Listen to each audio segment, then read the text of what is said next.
Maundy Thursday. Do you know the meaning of Maundy Thursday? Maundy అనగా కొత్త ఆజ్ఞ, new commandment. అసలు ఈరోజు ఏం జరిగిందో తెలుసా? యేసు మరియు ఆయన 12 మంది శిష్యులు మేడగదిలో కూడుకున్నప్పుడు ఆయన రొట్టెను విరిచి అది ఆయన శరీరం అని, గిన్నెలోని ద్రాక్షారసమును నిబంధన విషయమై అనేకుల కొరకు చిందింపబడుతున్న ఆయన రక్తము అని, ఆయనను అప్పగించు అని చెయ్యి ఆయనతో కూడా ఆయన బల్ల మీద ఉంది అని నిర్ణయించబడిన ప్రకారమే యేసు పోచున్నాడు. కానీ ఎవరైతే అప్పగిస్తున్నారో వారికి శ్రమ అని ఆయన చెప్పారు.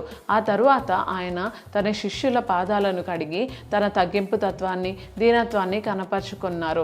ఆ తరువాత ఇస్కరియోతు యూదా తనను అప్పగించబోతున్నాడని శిష్యులందరి ఎదుట ఆయన బట్టబయలు చేశారు. వెంటనే యూదా యేసును అప్పగించడానికి బయటకు వెళ్ళిపోయాడు. ఆ తర్వాత యేసు వారికి కొత్త ఆజ్ఞ ఇచ్చారు. నేను మిమ్మును ప్రేమించినట్టే మీరు కూడా ఒకరినొకరు ప్రేమించాలి అని చెప్పారు. ఆ రాత్రి ఆయన శిష్యులందరూ ఆయనను గూర్చి అభ్యంతర పడతారని, పేతురు కోడి కూయక మునుపు 3 సార్లు ఆయన ఎవరో నాకు తెలియదు అని చెప్తాడని చెప్పారు.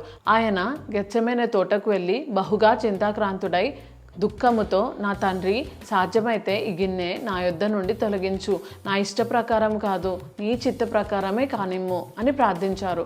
ఆత్మ సిద్ధమే కానీ శరీరము బలహీనంగా ఉంది అని పేతురుకి చెప్పి మరలా 2వసారి వెళ్ళి, నా తండ్రి, నేను దీనిని త్రాగితే కానీ ఇది నా యొద్ద నుండి తొలగిపోట సాధ్యము కాకపోయినట్లయితే నీ చిత్తమే జరుగును కాక అని ప్రార్థించను.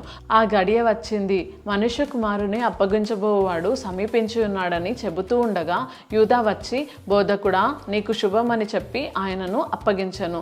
ఆయన శిష్యులందరూ ఆయనను విడిచిపెట్టి వెళ్ళిపోయారు. అయితే ప్రవక్తల లేఖనములు నెరవేరడానికి ఇదంతయు జరిగెను అని ఆయన చెప్పారు. The day Jesus was betrayed.